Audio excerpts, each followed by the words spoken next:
ஆனால் அமெரிக்காவும் இஸ்ரேலும் அவர் சாகவில்லை என்பதை உறுதியாக சொல்கிறார்கள். இதுவரைக்கும் அப்படிதான் சொன்னாங்க. அவர் கொல்லப்படவில்லை, அவர் இருக்கிறார். ஆனால் அவர் எப்படி இருக்கிறார்? இதற்குத்தான் இந்த தகவல். இது சர்வதேச அளவில் அமெரிக்க நாளேடுகள் கோஸ்ட் அப்படின்னு போடுறவருக்கு மாய ஆவி, பிரமிக்கக்கூடிய மாய ஆவிங்கிற மாதிரி அவர் ஒரு மர்ம மனிதராக, மிஸ்ட்ரி மேன். அவர் ரொம்ப நல்ல டியூரிங் ரீசன்ஸ் அவர் மீட்டிங்ஸ் அப்படிங்கிறத அவர் சொல்லியிருக்கார். Business can confirm that Kamini is perfect health. முடிஞ்ச விஷயம். இது பொய் வரும்னு நான் நம்பவே இல்லை. பொய்யே கிடையாது, உண்மை உண்மை. ஆனால் முஜிதபா கமேனி மக்களை மிக விரைவில் சந்திக்க இருப்பதாக செய்திகள் தற்போது வெளியாகின. மொசாத் முஜிதபா உயிரோடு தான் இருக்கிறார் என்பதை இப்போது உலகின் பார்வைக்கு கொண்டு வந்து செல்ல வேண்டிய தருணம் வந்துவிட்டது என்பதை ஈரான் நன்கு உணர்ந்திருக்கிறது. இது அமெரிக்கா பலமிழந்திருக்கிறது. ஆயுதங்கள் எல்லாம் மௌனித்து போயிருக்கிறது. அமெரிக்காவுக்கு யாருமே துணை இல்லை. டாப் கமாண்டர்ஸ் தேவர் கில்ட். அவர்கள் கொல்லப்பட்டு விட்டார்கள். அது நிறைய பேர் இருக்காங்க, உங்களுக்கு தெரியும். இப்ப இந்த மர்ம மனிதர் 6 தளபதிகளை நியமித்திருக்கிறார். இன்னைக்கு சயின்டிஸ்ட் எப்படி வந்திருக்காங்கன்னு எனக்கு ஒரு தகவல் சொல்லுது. இளம் சயின்டிஸ்ட் வந்தாங்க. முன்னாடி இருந்ததை விட மிக குறைவான, மிக வயதில் குறைவான சயின்டிஸ்ட். அதை விட முக்கியமான விஷயம், ஈரானுடைய மிலிட்ரியில அதிக சயின்டிஸ்டா மலைகளுக்கு கீழான மிகப்பெரிய மிசைல் சிட்டில ஒர்க் பண்றது பெண்கள். இது எந்த தொலைக்காட்சியிலும் வராது. கிங்ஸ்ல தான் வந்திருக்கு, வேற எதுலயும் வராது.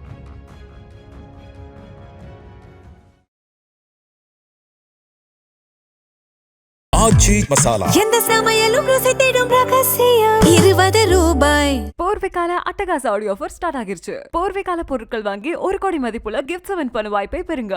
Periyar Maniammai Institute of Science and Technology, Thanjavur. CSE with specialization in AI and ML, data science, cyber security and more. King டியூனியர்கள் அனைவருக்கும் வணக்கம். இன்னைக்கு நம்ம இன்டர்வியூல நம்மோடு இணைஞ்சிருக்க சிறப்பு விருந்தினர் சர்வதேச செய்தி ஆய்வாளர் திரு சுஃபியான் அவர்கள். வாங்க பேசுவோம். சார் வணக்கம். சார் வணக்கம் சுரேஷ். சார், இப்போ மத்திய கிழக்குல ஒரு மிகப்பெரிய ஒரு தகவல் போயிட்டு இருக்கு பரபரப்பா. என்னன்னா, முஸ்தபா கமேனி அவர் இறந்து போயிட்டாரு, அமெரிக்கா சதி வேலை செஞ்சு அவரையும் கொன்னுட்டாங்க அப்படின்னு சொல்லிட்டு இருக்கும்போது, இப்போ திடீர்னு ஒரு வீடியோ வெளியிட்டிருக்காரு. அதுவும் பல புதிய தளபதிகளை நியமனம் பண்ண போற அப்படின்னு பல செய்திகள் போயிட்டு இருக்க. சார், இது என்ன? நீங்க கேட்ட கேள்வி ரொம்ப முக்கியமான விஷயங்க. அமெரிக்கா நாளேடுகள் கோஸ்ட் ஆயத்துல்லா அப்படின்னு செய்தி வெளியிட்டிருக்காங்க. அது என்ன சொல்றது? மாயாவி தான், அப்படித்தானே? ஆவி எப்படியோ வச்சுக்கலாம். பேய், சாத்தான், ஆவி, கோஸ்ட், நம்ம இஷ்டத்துக்கு வச்சுக்கிடும். அப்படி ஒரு மர்ம மனிதனாக முஜிதபா கமேனி இருக்கிறார். கடந்த பிப்ரவரி 28 அமெரிக்கா குண்டு வீச்சு தாக்குதல் நடத்தினார்கள். 30க்கும் மேற்பட்ட தாக்குதலை நடத்தி 38 பேர் படுகொலை செய்யப்பட்டார்கள். அதில் உச்சபட்ச தலைவர் அலி சேதலி காமினி, அவருடைய மகள் வயிற்று பேத்தி, குழந்தைகள் எல்லாமே இறந்தாங்க, பாவம்.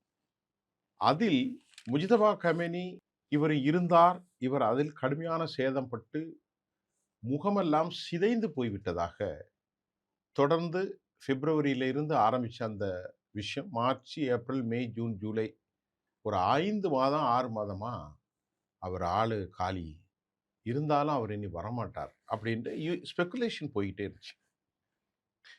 இந்த நிலையில ஒரு 3-4 தினங்களுக்கு முன்பு இஸ்ரேலில் இருக்கக்கூடிய ஒரு ஜெருசலேம் போஸ்ட் ஒரு செய்தியை வெளியிட்டாங்க. அதுல ஈரானுடைய உச்சபட்ச தலைமையில பேசப்பட்டது. அஃபிஷியல் இன்ட்ராக்ஷன் வித் லீடர்ஸ், தலைவர்களுக்குள் பேச்சில் நாங்கள் கேட்டபோது, யார் சொல்றா? மொசாத். அவர் மரண அடையக்கூடிய தருவாயில் இருப்பதாகவும், கவலைக்குரிய செய்தியாகவும் அது அவர்களுக்குள் ஏற்படுத்ததாகவும், அவர்கள் மரணம் அடைந்தாலும் நாங்கள் அவரை தியாகிகளாக நியமிப்போம் அப்படின்னு ஒரு தகவல் வந்திருக்கு அப்படின்னு ஜெருசலேம் போஸ்ட் கிளப்பி விட்டாங்க. அடுத்து சேனல் 14, அவர் முகம் சிதைந்த நிலையில் இருக்கிறார், கவலை கோடு இருக்கிறார், காலெல்லாம் உடைஞ்சு போச்சு, வாங்கிச்சு.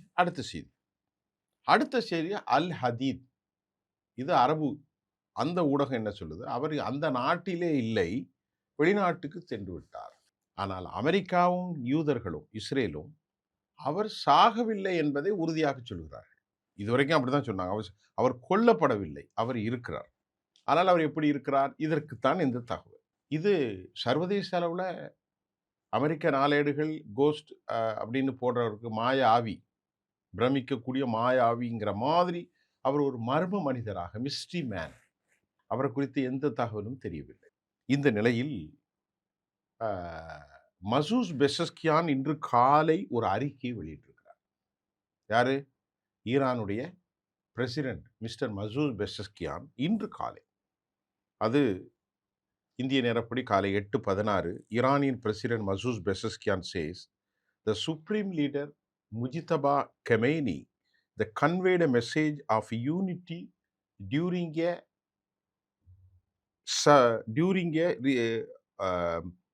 a recent 7-hour meeting.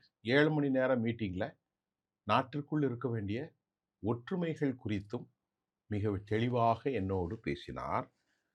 Pezeshkian confirmed that Khamenei is a perfect health. ரொம்ப நல்ல ஆரோக்கியமாக இருக்கிறார். Despite making no public appearance since taking power. அப்படின்னு, அதாவது அவர் எப்போ பதவிக்கு வந்தாரோ, பதவிக்கு தான் அவர் பண்ணிட்டார், அந்த நாள்லேருந்து இது வரைக்கும் அவர் வெளியே வரல. அதை பற்றி செய்தி போட்டிருக்காங்க. ஆனால் இவர் என்ன சொல்கிறார்? ரொம்ப ஆரோக்கியமாகவும் தெளிவாகவும் இருக்கிறார், இன்னும் வருவார். அதாவது அவர் சொல்லலை, டேக் பவர் படுத்து வரும்போது. ஆனால் இந்த செய்தியில் அவர் இதுவரைக்கும் வெளிவராதது குறித்தும் நாட்டின் ஒற்றுமை குறித்தும் பேசினார். ஆனால் சில நாட்களுக்கு முன்பு மசூஸ் பெசஸ்கியானை பற்றி தமிழில் ஒரு பெரிய ஊடகம் ஒரு செய்தி வெளியிட்டது. தமிழ் ஊடகம் என்றால் வெளிநாட்டில் வரக்கூடிய செய்திகளை தான் கொடுப்பார்கள், பிரபலமான ஊடகம். அவர் கார் கண்ணாடிக்குள் அழைத்து செய்யப்பட்டார், இருட்டுக்குள் சென்றார், பேசுவது மசூஸ் பெசஸ்கியான் தானா என்று கேட்டார்.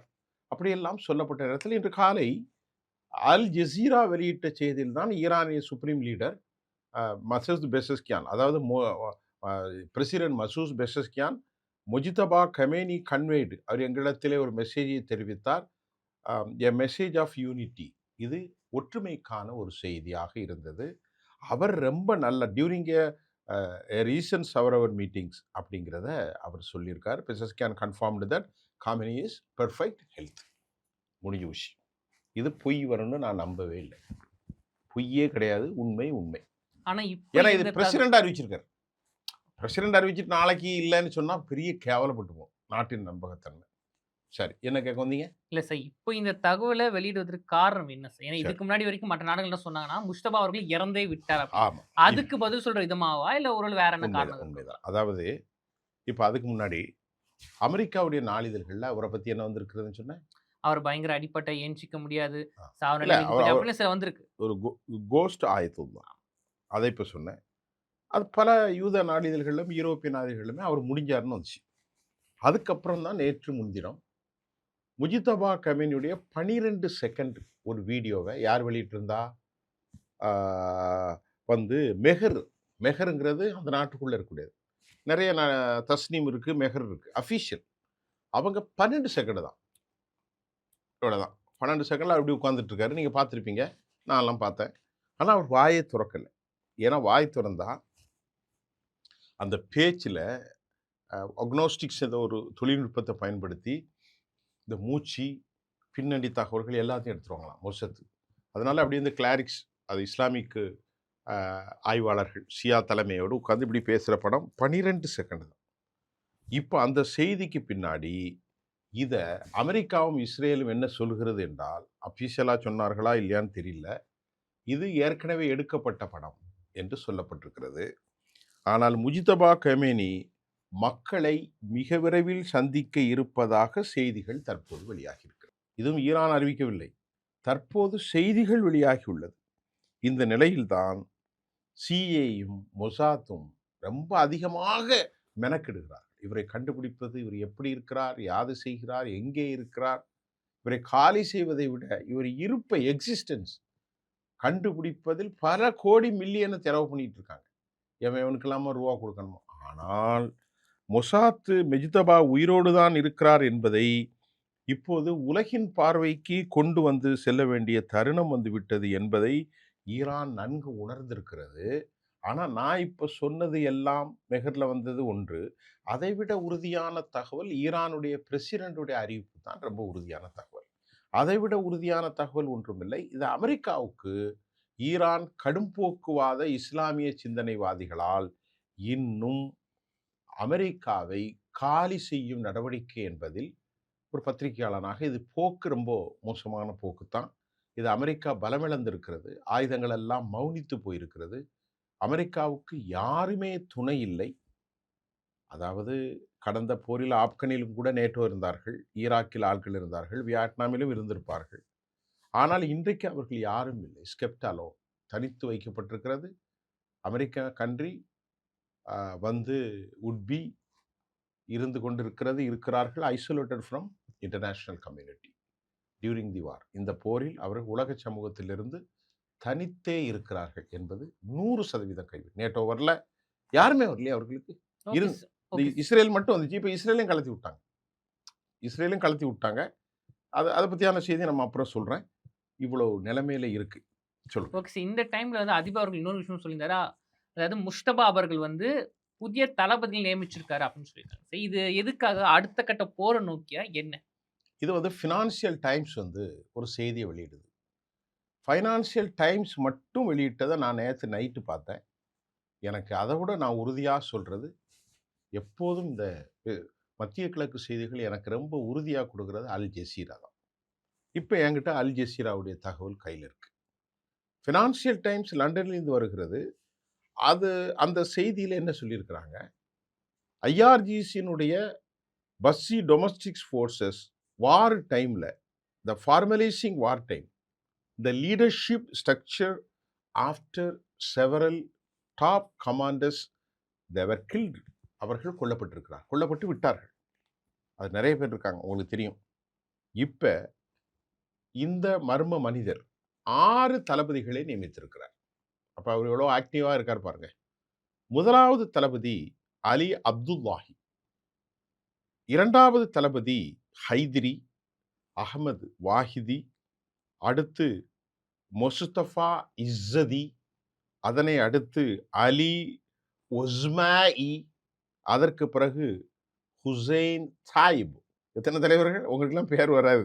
இவ்வளவு தலைவர்களும் அனுப்பிச்சிருக்கிறாங்க. சரியா? இந்த அலி அப்துல்லாஹி யாருன்னு கேட்டா, இவர் ஐஆர்ஜிசியினுடைய முன்னாள் கமாண்டர், இப்போதும் கமாண்டர்.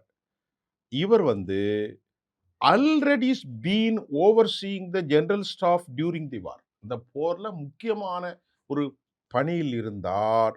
இவர் வந்து coordination across the Iran military command, ஒட்டுமொத்தமாக அனைவரும் ஒருங்கிணைத்திருந்தார். அவர்தான் அப்துல்லாஹி. அடுத்தவர் யாருன்னா கிரவுண்ட் ஃபோர்ஸ்ல இருக்கக்கூடிய ஹைதிரி. மூன்றாவது அகமது வாஹிதி.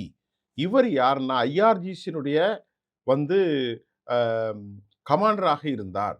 அடுத்து இவர் யாருன்னா அகமது வாஹிதி தலைவர் சொன்னதை அப்படியே செயல்படுத்தக்கூடியவர். இவர் டெட்டரன்ஸ் force. Khamenei instructed him to strengthen டெட்டரன்ஸ் and redness for the powerful offensive operation. தடுப்பு நடவடிக்கைகளுக்கான விவகாரத்திலும். அது மட்டும் இல்லை, லாங்குவேஜ் அனலிஸ்டிக்ஸ், ஒரு கல்வியாளர், reflex and more assertive military poster. இவர் எல்லாமே முக்கியமான ஆட்கள். இதெல்லாம் யார் நியமிச்சிருக்கா? உச்சபட்ச தலைவர் தான். அவர் இல்லாம இவங்களெல்லாம் போட முடியாது. சார் இன்னொரு டவுட் சார். இப்போ நீங்க இன்னும் சொல்லி முடிச்சிடறேன். இன்னும் 2 பேர். அடுத்து Mustafa Izadi. He's a became Vahidi deputy. இந்த வாஹிதி இருக்கார் இல்லையா, அவருடைய அசிஸ்டண்டா இருந்தார். He's a became Vahidi deputy with responsibility for organisational and operational headlines. அடுத்து கடைசியா அலி ஒசாமி. இவரும் ஐஆர்ஜிசியினுடைய கப்பல் படையில் இருந்தார், நேவியில். எவ்வளவு முக்கியமான ஆள்கள் பாருங்க. given a continuing confrontation around the Strait of Hormuz. அந்த போர்ல கன்ஃபரன்டேஷன் ஆஃப் போர்ல கம்ப்ளீட் கண்ட்ரோல் இவர் கண்ட்ரோல். அடுத்து கடைசியில் Hussein Taebi. Who is a Hussein Taebi? இவர் ஐஆர்ஜிசியினுடைய இன்டெலிஜென்ஸ் என்னது, புலனாய்வுத்துறையினுடைய தலைமை பொறுப்பில் இருந்தார். Took over the Passi. பஸ்ஸியிலும் அவருக்கான பொறுப்பு. With orders to strengthen the popular mobilisation. Popular மொபிலைசேஷன்னா யாரு? அந்த குழுக்களுக்குள் இருக்கக்கூடியவர்கள். அன்னைக்கு அடிச்சாங்க இல்லையா சவுதி அரேபியா, அதாவது பாப்புலர் மொபிலைசேஷன் ஃபோர்ஸ் அனைத்தையும் ஒருங்கிணைத்தார். ஹவுதி, ஹிஸ்புல்லா, ஷியாட்டி ஹிஸ்புல்லா, ஹத்தாபி ஹிஸ்புல்லா. இதுதான் பாப்புலர் மொபிலைசேஷன். அந்த popular mobilisation with order to strengthen the popular mobilisation and the domestic intelligence networks. எவ்வளோ பெரிய ஆள் பாருங்க. ஆனா சார் இங்க எனக்கு ஒண்ணு புரியல. இப்போ நான் சொன்னதெல்லாம் ம். புரியுதா? கொஞ்சம் இல்ல விளக்க புரியுது. பேர் உங்களுக்கு வராது. இவ்வளோ பேரையும் நியமிச்சிருக்காங்க. சொல்லுங்க, நீங்க ஏதோ கேட்க வந்தீங்க. நான் இடையில வந்து இந்த 6 புதிய தளபதிகள் நியமித்ததை பற்றி உலக அளவுல கருத்து கணிப்பு ஒளிந்திருக்கிறது. இன்னொரு விஷயம் சொல்ல மறந்துட்டேன். இதுதான் இதுலயே ரொம்ப முக்கியமான விஷயம். இந்த முப்படைக்கு தளபதி அலி அக்பர் லாயி. அவரு முதல்ல சொன்னோம் இல்லையா, ஃபர்ஸ்ட் சொன்னல, இவர் யாருன்னா ஹாத்தமுன் அன்பியாயின்னு ஒரு கடும் போக்குவாதம், இது தீவிரவாதம் சொல்லக்கூடாது, ஒரு அரசாங்கத்துக்குள்ள இருக்கக்கூடிய ஒரு தீவிர படை, அந்த படையினுடைய நெட்வொர்க்கில் இருந்தார். இவர் தான் முஜித்தபா கமேனிக்கு நெருக்கமானவர். இவரைத்தான் இப்போது முஜித்தபா முப்படைகளின் கூட்டு தளபதியாக அமெரிக்காவில் கெயின் இருப்பதை போன்று, டான் கெயின் இருப்பதை போன்று இங்கே அப்துல் வாஹி, அதாவது அலி அக்பர் லாபி, இன்னொருத்தர் முக்கியமாக நியமிச்சிருக்காங்க. இந்த 6 பேர் இல்லாத ஒரு ஆள். அவர் யாருன்னு கேட்கணும்ல. யார் சார்? என்எஸ்சி படைன்னு ஒரு படை இருக்கு. அந்த என்எஸ்சி படையினுடைய முக்கியமான ஆள் பேரு முஹ்சின் ரெசாவி. அவர் யாருன்னா சுப்ரீம் நேஷனல் கவுன்சிலுடைய அப்பாயிண்ட், அதனுடைய தலைமை பொறுப்பு கொண்டு வந்துட்டார். கிட்டத்தட்ட முஜித்தபாவின் அடுத்த லெவலில் இருக்கக்கூடிய ஒரு சீக்ரெட். இது வந்து மிலிட்ரி தான்.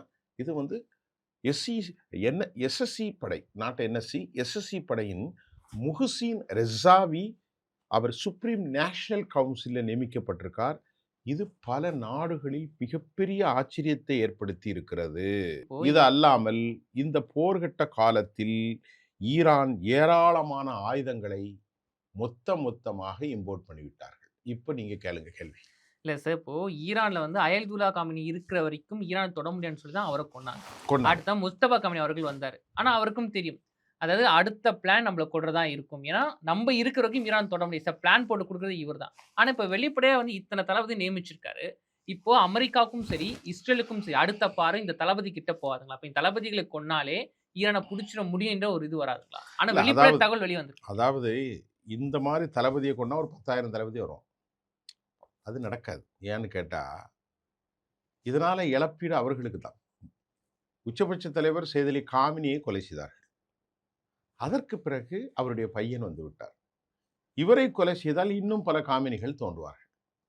அதே போன்று ஏராளமான சயின்டிஸ்டை கொண்டாங்க. அவருடைய அணு ஆயுதத்தில் குறைச்சி வந்திருக்கா? போரில் பிரச்சனை வந்திருக்கா? இல்லைங்களே. பசி படைகளை கொண்டாங்க, ஹாத்தமுல் அன்பியா கொண்டாங்க, ஐஆர்ஜிசியை கொண்டாங்க, குத்ஸ் படைகளை கொண்டாங்க, ஈரானுடைய கவர்மெண்டோட ஆர்மியை கொண்டாங்க. அவர்கள் தாக்குதல்களில் ஏதாவது குறை கண்டீங்களா? இல்லைங்க. இல்லை. அதுதான் ஈரான். 31 ப்ராவின்ஸ் இருக்கு, அனைத்தும் தனித்தனி செயற்குழு. இன்னைக்கு சயின்டிஸ்ட் எப்படி வந்திருக்காங்கன்னு எனக்கு ஒரு தகவல் சொல்லுது. இளம் சயின்டிஸ்ட் வந்துட்டாங்களாம். முன்னாடி இருந்ததை விட மிக வயதில் குறைவான சயின்டிஸ்ட்டு. அதை விட முக்கியமான விஷயம், ஈரானுடைய மிலிட்ரியில் அதிக சயின்டிஸ்டாக மலைகளுக்கு கீழான மிகப்பெரிய மிசைல் சிட்டியில் ஒர்க் பண்ணுறது பெண்கள்.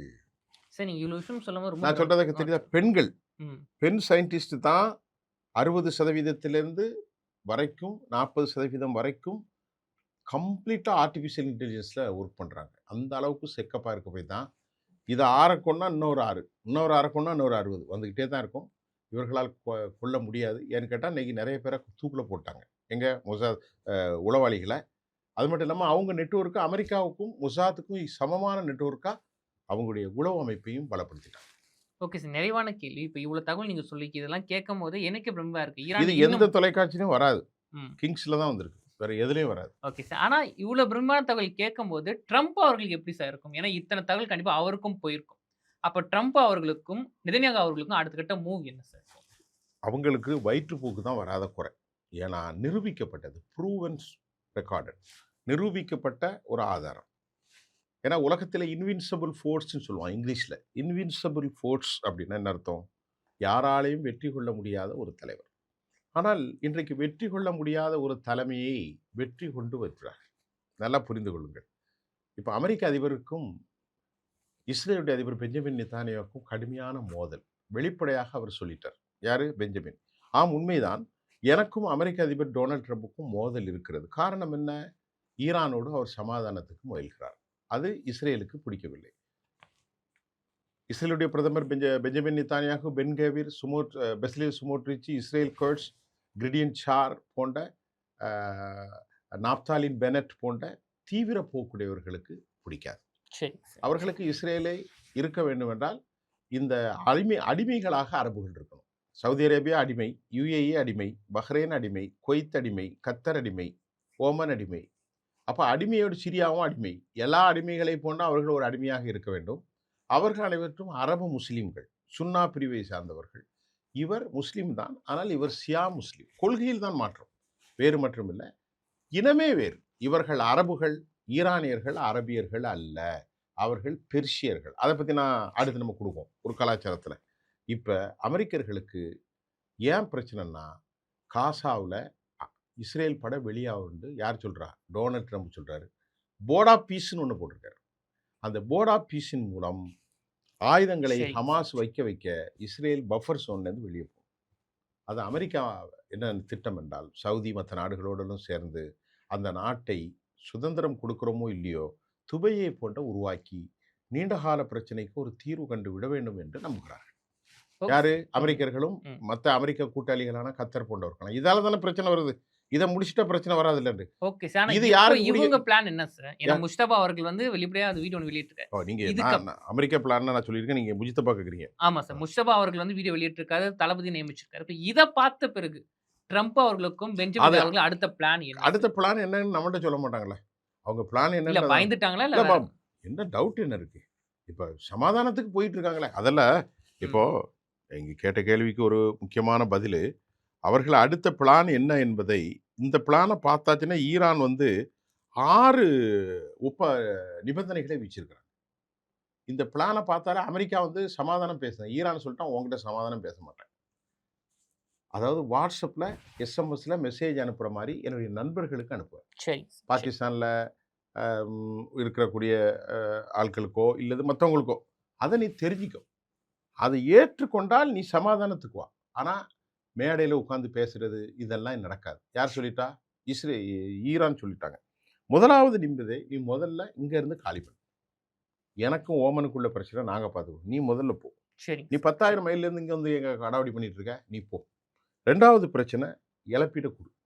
தருவியா? ஏற்கனவே ஜூன் மாதம் பேசணும்ல 28 லட்சம் கோடி. அமெரிக்கா சொல்கிறது உனக்கு இழப்பீடு தரணுமா, அப்போ நீ எனக்கு இழப்பீடு தான்னு அவன் கேட்குறான். இப்போ தேவையில்லாத போகாத ஊருக்கு குழப்பி விடுறாரு நம்ம இவர் பேர் என்னது? ட்ரம்ப். 3வது, இங்கே மட்டும் இல்லையா, இந்த பிராந்தியத்திலேருந்து நீ வெளியேறிடும். 4வது, சமநிலையான மதிப்பு, ரெஸ்பெக்ட் ஈச் அதர். உன் இஷ்டத்துக்கெல்லாம் பேசக்கூடாது. அப்புறம் 5வது சொல்கிறாங்க, உளராத. நீ வாயில் வந்ததை உளர்றது முதல்ல நிறுத்து. உளராத. அப்படி நான் தமிழில் வாசிக்கிறேன். வார்த்தை பிரயோகம் கவனத்தில் எடுத்துக்கொள்ள வேண்டும். எக்ஸ் தளத்தில் போடுறது, நாளைக்கு வந்து ஒன்று அழிச்சிடுவேன், உன் அப்பனை அழிச்சிடுவேன், உன் ஊரை அழிச்சிடுவேன், உன் நாட்டை அழிச்சிடுவேன், இந்த கிறுக்குத்தனமாக உளர்ற வார்த்தையை நிறுத்து. இது அவங்க பாயிண்டில் இருக்குது. நான் எல்லாம் உங்களுக்கு தமிழில் தான் சொல்கிறேன். அவங்க அரபியில் சொல்லியிருக்காங்க, இங்கிலீஷில் வந்துருக்கு.